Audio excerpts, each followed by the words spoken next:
కరువు ప్రాంతమైన రాయలసీమకు కానీ నీళ్లు రావాలంటే 854 లెవెల్ మెయింటైన్ చేయాలి. వీటన్నిటి మీద ఎవడు పట్టించుకున్న నాదులేడు. 69 జీవో ఎవడు తెచ్చాడయా? ఈ మహానుభావులు చెప్తున్నారు. నిన్న ఎవరో 69 జీవో ఎవడా తెచ్చింది? 69 జీవో 854 అడుగులు బారాలని మేము అడిగితే దాని 69 జీవో తీసుకొని వచ్చి 830కి తగ్గించింది ఎవరా? దీనికి సమాధానం చెప్పండి.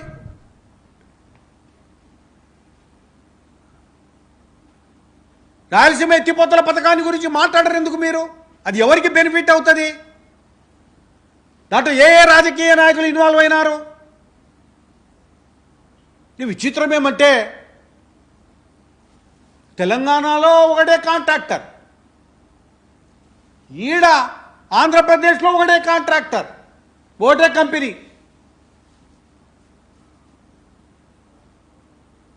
ఇవన్నీ కంపెనీలు బతకనీకే, ఇవన్నీ ఆ కంపెనీల ద్వారా డబ్బు గుంజనీకే ఈరోజు వేసినటువంటి స్కీమ్స్ తప్ప ఇంకోటి కాదు. మీకు ధైర్యం లేదే? మీరు ఎందుకు ధైర్యం చేయడం లేదు? దొమ్ముగూడెం నిర్మాణం చేయమని ఎందుకు అడగడం లే? మీరు ఎందుకు కేసీఆర్ అంత మాట్లాడుతుంటే మీరు ఎందుకు మాట్లాడడంలే? షర్మిలమ్మ అంటది, ఆయమ్మని వదిలినారు. ఇప్పుడు ఏమంటుందంటే ఆయమ్మ ఒక్క చుక్క నిలుబోని అని, నేను తెలంగాణకే కావాలి నీళ్ళన్నీ. ఇంకా ఆయమ్మ ముఖ్యమంత్రి అవుతుంది ఆడ. ఈడ వీళ్ళు సిగ్గుండాల కొంచెమన్నా. రాయలసీమలో పుట్టి రాయలసీమ కోసం మాట్లాడకుండా రాజకీయ స్వార్థం కోసం మీరు మాట్లాడుతున్నారంటే ఇంక అంతకంటే దారుణమైనటువంటి పరిస్థితి ఇంకోటి లేదు. స్టేట్మెంట్స్ ఎక్కడ తయారవుతాయి? షర్మిలమ్మ ఇస్తున్నటువంటి స్టేట్మెంట్స్ ఎక్కడ తయారవుతున్నాయి? స్టేట్మెంట్స్ అన్నీ కూడా అమరావతిలో తయారై స్టేట్మెంట్స్ పోతున్నాయి ఆడికి. ఈడ స్క్రిప్ట్ రాస్తే ఆడ దాని ప్రకారంగా మాట్లాడాలి. ఇదే రాయలసీమకు మంచి చేసేది? రాయలసీమ ఇట్లా నా బాగుపడేది. దమ్ముంటే రిజర్వాయర్లు కట్టండి. మీరు చంద్రబాబు నాయుడు మాత్రే మిస్లీడ్ చేయొద్దండి రాయలసీమను. చంద్రబాబు నాయుడు మాత్రే అప్పటికప్పుడు రాజకీయ లబ్ధి కోసం మాట్లాడే మాటలు మాట్లాడొద్దండి. మీరు గుండ్రేవులు కట్టండి, రిజర్వాయర్లు కట్టండి. 250 టీఎంసీల నీళ్లు సముద్రంలో కలిసిపోతున్నాయి. ఆ తుంగభద్ర జలాలను మాకు ఇవ్వండి, మాకు అలొకేషన్స్ ఇవ్వండి. మా ఈ ప్రాంతంలో ఉన్న ప్రాజెక్టులు పూర్తి చేయండి. 854 అడుగులకు మెయింటైన్ చేయండి, అనౌన్స్ చేయండి. ప్రభుత్వం మీరు అనౌన్స్ చేయండి. జగన్ గారు అనౌన్స్మెంట్ ఇవ్వండి. మీరు 854 లెవెల్ మేము మెయింటైన్ చేస్తున్నాం, అంతవరకు ఇక్కడి నుంచి నీళ్లు పోవడానికి వీలు లేదు, అప్పుడే రాయలసీమ బతుకుతుంది అని ఒక స్టేట్మెంట్ ఇవ్వండి ముఖ్యమంత్రి గారు. నేను డిమాండ్ చేస్తున్నా. ఈరోజు బీజేపీ నోటిఫికేషన్ ఇస్తేనే ఎగులాడుతున్నారేమో మీరు. ఎందుకో? దొంగలను పట్టుకుంటామని మేము, దోపిడీని నియంత్రిస్తామని మేము, ఖచ్చితంగా రాయలసీమకు మంచి జరుగుతుందని, తుంగభద్ర జలాలను మేము వాడుకుంటాం, మా పొలాలకు నీళ్ళు వస్తాయి అని కొన్నంత ఆశతో ఎదురు చూస్తున్నాం. ఈ విషయంలో మోడీ గారిని అభినందిస్తా ఉన్నా. కనీసం ఈ దోపిడీదారుల యొక్క కబంధ హస్తాల్లో నుంచి దీన్ని బయటపడగొట్టినటువంటి ఘనత. ప్రాజెక్టులు అంటే ఈ రాజకీయ ప్రాజెక్టులు నీటి ప్రాజెక్టులు కాదు, ఇవి రాజకీయ ప్రాజెక్టులు, రాజకీయ పార్టీలకు ఫీడ్ చేసే ప్రాజెక్టులు ఇవి. కనీసం ఇప్పుడన్నా ఈ ప్రాజెక్టులు ప్రజల మేర కోసం, రాయలసీమ కరువు తీర్చేదానికోసం, వలసలు ఆగేదానికోసం, ఇక్కడ ఉన్నటువంటి తలసరి ఆదాయం పెరిగేదానికోసం, రాయలసీమ వాసుల జీవన ప్రమాణాలు పెరిగేదానికోసం భారతీయ జనతా పార్టీ తీసుకున్నటువంటి ఈ నిర్ణయం ఖచ్చితంగా ఆ లైన్లోనే వెళ్తుంది. రాయలసీమ బాగుపడుతుంది. దీనివల్ల ప్రాజెక్టులలో జరుగుతున్నటువంటి కరప్షన్ కూడా మరి కంట్రోల్ అవుతుంది. చాలా మంచి నిర్ణయం ఇది. అందుకే ఇంకొక డిమాండ్ చేస్తున్నాం మేము, అమెరికాలో ఉన్నట్టుగా కేవలం ఈ బోర్డు అన్నటువంటిది కాకుండా కృష్ణా రివర్ ఉంటే మొత్తం కృష్ణా రివర్కి అంతా కూడా ఒక మరి రివర్ వ్యాలీ, ఆ రివర్ వ్యాలీ అన్నటువంటిది ఒక క్రియేట్ చేసి దాని ద్వారా మొత్తం నదినంతా కూడా పర్యవేక్షించి ఎవరికి ఏ అవసరాలు ఉన్నాయో ఆ రివర్ వ్యాలీ అథారిటీ ద్వారా జరిపితే బాగుంటుందని చెప్పి మేము డిమాండ్ చేస్తున్నాం. ఇవన్నీ రాజకీయ ప్రాజెక్టులు ఒక పేర్లు పెట్టుకున్నారు. శ్రీశైలానికి నీలం సంజీవరెడ్డి ప్రాజెక్ట్, బళ్ళారి బోగొట్టునని పేరు దీనికి. హోస్పేట డ్యామ్ను తీసుకుపోయి ఒప్పచెప్పాడు నీలం సంజీవరెడ్డి గారు. హోస్పేట డ్యామ్ను కర్ణాటకకు ఒప్పచెప్పాడు బళ్ళారి జిల్లాతో పాటుగా. వద్దురా బాబు మేము పోము, రాయలసీమలో ఉంటాము అని చెప్పి వాళ్ళు అడిగితే పోవాల్సిందని చెప్పి తీసుకుపోయి కర్ణాటకకు ఒప్పచెప్పారు. అటువంటి డ్యామును ఒప్పచెప్పినటువంటి ఆయన పేరు నీలం సంజీవరెడ్డి సాగర్ అని దీనికి పెడతారు. బ్యారేజ్, సుంకేశ్ల బ్యారేజ్ ఎంతండి కెపాసిటీ? సిగ్గులే. చిన్న చెక్కు డ్యామ్ అది, చెక్కు డ్యామ్ అది. చెక్కు డ్యామ్ మాదిరి కట్టారు దాన్ని. 1.20 టీఎంసీల కెపాసిటీ దాన్ని. సిగ్గులే. కెపాసిటీ ఎందుకు పెంచకూడదు మీరు? గుండ్రేవులు ఎందుకు కట్టకూడదు మీరు? కట్టాలంటే రేపే మొదలు పెట్టచ్చు గుండ్రేవుల. అరే 2 స్టేట్లకు సంబంధించిన ప్రాజెక్టులు, 2 స్టేట్లు ఈరోజు కొట్లాడుకుంటున్నాయి. ఈ 2 స్టేట్లు పంచాయతీ తెంచుకోవడంలే. మరి ఎవరు తీర్చాలి ఈ పంచాయతీని? కేంద్రం తప్ప ఇంకోటి లేదు, మార్గమే లేదు. వీళ్ళంతా డ్రామాలు. రాత్రి మాట్లాడుకుంటారు ఫోన్లో, నువ్వు రేపు పొద్దున ఈ తిట్లు తిట్టు, నేను ఎల్లుండి ఈ తిట్లు తిట్టా అని. ఇది కాదు రాయలసీమకు కావాల్సింది, ఈ స్టేట్కు కావాల్సింది కాదు. చిత్తశుద్ధితో పనిచేయాలి, కరప్షన్ లేకుండా ఉండాలి, ప్రాజెక్టుల్లో అవినీతి ఉండకూడదు. అవినీతి లేకుండా కట్టేటటువంటి ప్రాజెక్టులు రాయలసీమకు మంచి చేస్తాయి. 100 రూపాయలు ఖర్చు పెడితే 100 మీరు ఈ ప్రాజెక్టుల మీద ఖర్చు పెట్టే పరిస్థితి ఉన్నప్పుడే రాయలసీమ బాగుపడుతుంది తప్ప ఇంకా ఈ కషాయోళ్ళను నమ్ముకుంటే ఈ రాయలసీమ ఇంకా ఒక 200-300 సంవత్సరాలైనా బాగుపడే పరిస్థితి లేదు. రాయలసీమ వదిలిపెట్టి పోవాల్సిందే ప్రజలు, ఇంకో చోట ఎక్కడో జీవనాన్ని చూసుకోవాల్సింది తప్ప రాయలసీమలో ఉండే పరిస్థితి లేదు. ఈరోజు కర్నూలులో ఉన్నటువంటి కర్నూలు పార్లమెంటు కానీ, అనంతపురం జిల్లా కానీ, కడప కానీ, రాయచోటి లాంటి ప్రాంతాలు కానీ, కదిరి లాంటి ప్రాంతాలు కానీ, చిత్తూరు జిల్లా కానీ, కడపలో ఉన్నటువంటి కరువు ప్రాంతాలు కానీ ఇవి కనపడడం లేదా అని అడుగుతా ఉన్నాను నేను. ఎంతసేపు ఉన్న గండికోట ఎంత capacity? Gandikota reservoir, Avuku reservoir ఎంతయ్యా కెపాసిటీ? గోరకల్ ఎంతయ్యా కెపాసిటీ? ఇదో ఇట్లా సుంకేశ్ల బ్యారేజ్ మాదిరి ఇవన్నీ ఊకే పేర్లు చూపించేది. కానీ మాకు రిజర్వాయర్లో చాలా పెద్ద రిజర్వాయర్ నెల్లూరు జిల్లాలో సోమశిల, కండలేరు మాదిరిగా మాకు రాయలసీమలో ఒక 5-6 రిజర్వాయర్లు కడితే తప్ప మా ఈ ప్రాంతం బాగుపడదు అని చెప్పి నేను సలహా ఇస్తా ఉన్నా. ఆ దిశలోనే కేంద్రం స్పందిస్తుంది. అందుకే మోడీ గారిని నేను మొదటి నుంచి డిమాండ్ చేస్తున్నా, రాయలసీమను దత్తత తీసుకోమని చెప్పి. ఈ కషాయోళ్ళు మళ్ళీ గొంతు కోసిపోతారు. పదవుల్లోకి రావడానికే రాయలసీమను ఉపయోగించుకుంటున్నారు తప్ప ఇంకోటి కాదు. రాయలసీమకు మేలు జరగదు. రాయలసీమ బాగుపడాలంటే ఈ కషాయోళ్ళ యొక్క ప్రమేయం నుంచి బయటపడాలి తప్ప ఇంకోటి కాదు. ఈ ప్రాంతంలో రిజర్వాయర్లు సోమశిల, అట్లాగే కండలేరు లాంటి రిజర్వాయర్లు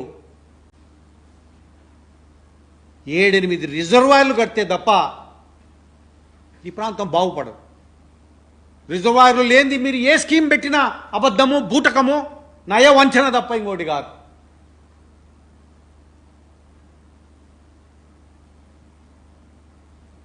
ఈరోజు మీరు మాట్లాడుతున్న మాటలకు ఏ రకమైనటువంటి అర్థము లేదు. దాదాపుగా రాజకీయ నాయకులు, రాజకీయ పార్టీలు మీరంతా కూడా సమాధానం చెప్పాలి. దాదాపుగా ఆంధ్రప్రదేశ్ ఏర్పడినప్పటి నుంచి అంతకుముందు అప్పటి నుంచి మరి ఎంత అవినీతి జరిగిందో ఈ ప్రాజెక్టుల మీద ఒక ఎంక్వైరీ చేయాల్సినటువంటి అవసరం ఉంది. మొదటి నుంచి కూడా ఇప్పటి వరకు జరిగిన అవినీతి ఏంటి, ఏ ప్రాజెక్టులో ఎంతెంత మేసిపోయినారు, అవన్నీ బయటికి తీయాల్సినటువంటి అవసరం ఉంది. పెన్నా నది, రాయలసీమకు ఆయుపట్టు లాంటి పెన్నా నది ఈరోజు డెడ్ రివర్, అది పోయింది. పెన్నా నది అనేదే లేకుండా పోయింది. ఒక డెడ్ రివర్, అది చచ్చిపోయింది. ఆ రివర్ ఒక జీవనది ఈరోజు చచ్చిపోయిన రివర్ అయిపోయింది. అది ఎందుకై వీటన్నిటిని పునరుద్ధరించాల్సిన అవసరం లేదా? ఇక్కడ ఉన్నటువంటి చెరువులు, కుంటలు ఎన్నున్నాయండి, నాశనం చేసి పెట్టారు. ఓవైపున బ్రిటిష్ వాళ్ళు నాశనం చేశారు, ఇంకో వైపున ఆనాడు ఉన్నటువంటి పరిపాలన చేసినటువంటి వాళ్ళు నాశనం చేశారు. ఏదైనా జరిగిందంటే కృష్ణదేవరాయలు, విజయనగర మరి ఆ దీంట్లో పరిపాలనలో అది కూడా ముఖ్యంగా వాళ్ళ రాణులు, వాళ్ళ భార్యలు వాళ్ళు ఫైనాన్స్ చేశారు. చివరకు డబ్బు ఒక్కొక్కసారి లేకపోతే వాళ్ళ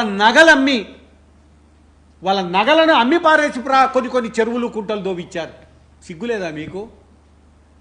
వాళ్ళు సొంతంగా వాళ్ళ నగలు, బంగారు బులియన్ అమ్మి ప్రాజెక్టులు ఆనాడు కడితే, చెరువులు ఆనాడు దవ్వితే, ఈరోజు మీరు ప్రజాధనాన్ని లూటీ చేసేదానికి వచ్చారా? ఈ ప్రాజెక్టులో ప్రజాధనాన్ని లూటీ చేసేదానికి ఉండయా? సిగ్గులేదు తెలుగుదేశం వాళ్ళు. యాడిపోయినరో జగను దెబ్బలకు ఆయన మోదుతుంటే ఈ పక్క ఆ పక్క పారిపోయి వచ్చి ఈరోజు మాట్లాడుతున్నారు. అక్రమాలు జరుగుతూ ఉంటే అసలు అప్రజాస్వామిక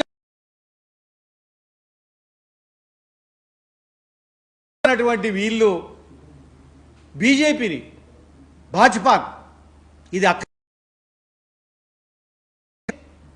జీవో మంచిదా?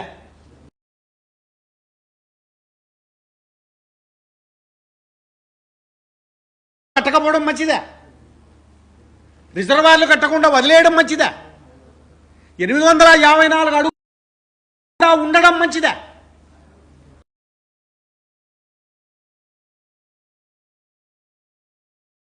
Kiran Kumar Reddy, I should appreciate him, Rayalaseema వాసే. ఆయన ముఖ్యమంత్రిగా ఉన్నప్పుడు నీళ్లు లేకుండా చేశారు వీళ్ళు దుర్మార్గులు.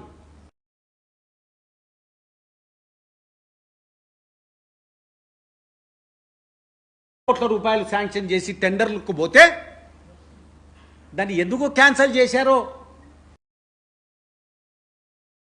అనండి. సిగ్గులే?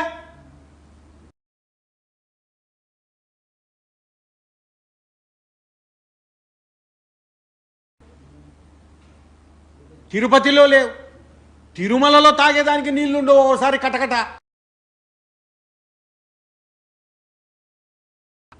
బాగా పచ్చగా ఉన్నటువంటి పొల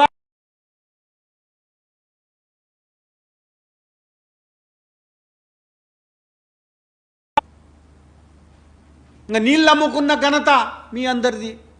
అలవాటైపోయింది. మాటలు మాట్లాడొద్దండి.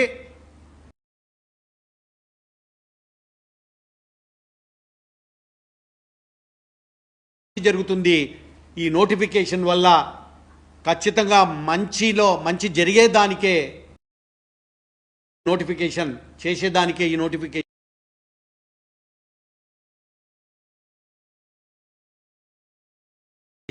ఎట్లా రాయలసీమకు ప్రాజెక్టులు రావో కూడా మేము మోడీ గారిని ఒప్పిస్తాం.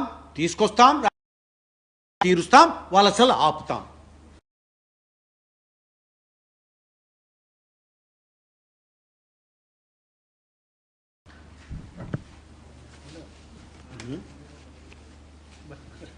మాట్లాడవా?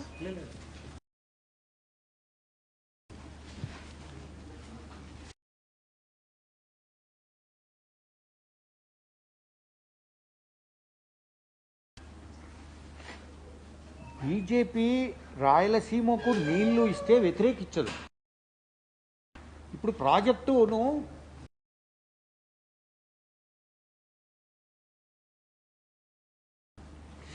ఇప్పుడు లోతుల్లోకి వెళ్తే హంద్రీ నీవా అన్నటువంటి ప్రాజెక్ట్ ఉంది. డ్రైయెస్ట్ పార్ట్కు నీళ్లు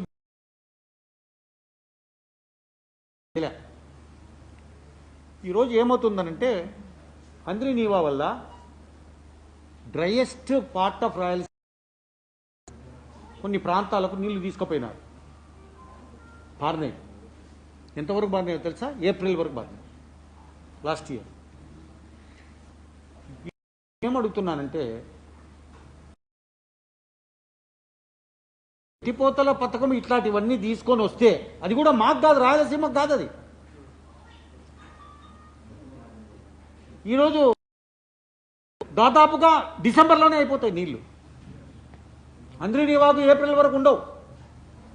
అది అనంతపురం వాళ్ళు కూడా మాట్లాడడంలే. వెరీ దురదృష్టకరం. సక్రమంగా తీసుకెళ్ళాలి.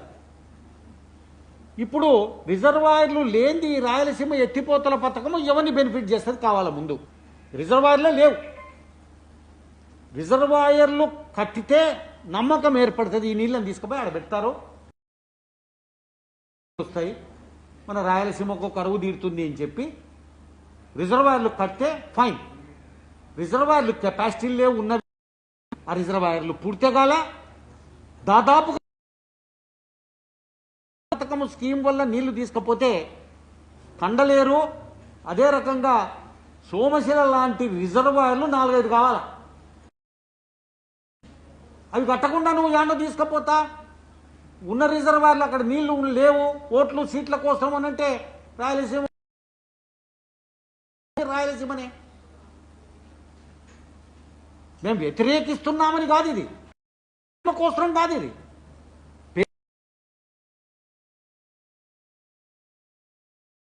బాగుపడాలనే.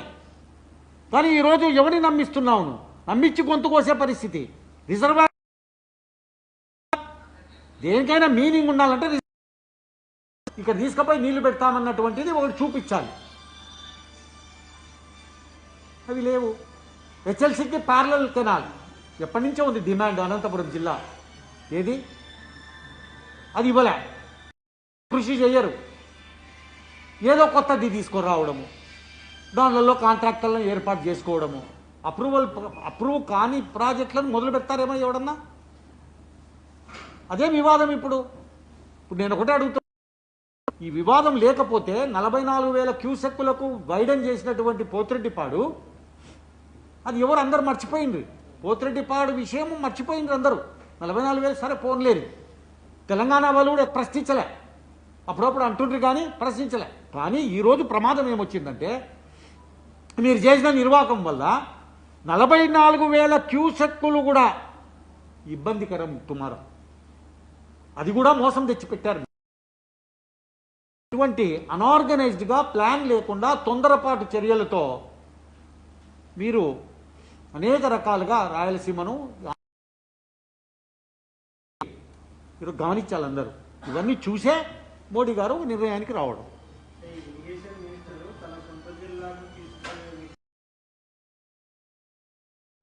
తప్పనిసరి ఇరిగేషన్ ప్రాజెక్ట్ ఇప్పుడేం వాళ్ళకేం కరువేం లేదు. పోయిన సంవత్సరం కుందు నుంచి దాదాపుగా 200 టీఎంసీల నీళ్లు నెల్లూరు వైపు వెళ్ళిపోయినాయి. 150 నుంచి 200 టీఎంసీల నీళ్ళు వెళ్ళిపోతున్నాయి. మాకేం బెనిఫిట్ ఏం లేదు. కానీ వాళ్ళ పోకూడదని కాదు. కానీ ఇక్కడ రాయలసీమ ప్రాజెక్ట్ అని ఎందుకు పెట్టాలి? పేరు రాయలసీమ ఎత్తిపోతల పథకం అని ఎందుకు పెట్టాలా? నెల్లూరు ఎత్తిపోతల పథకం అని పెట్టుకోవచ్చు కదా. That is all. అసలు ఆ ప్రాజెక్టే ఈరోజు క్లారిటీ పోదు. రాయలసీమకు ఎన్ని నీళ్ళు ఇస్తున్నారు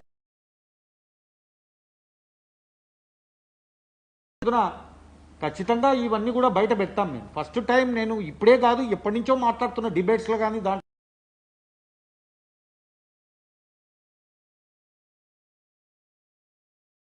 పక్కాగా ప్లాన్ ఇచ్చి మేము మోడీ గారి దగ్గర తీసుకు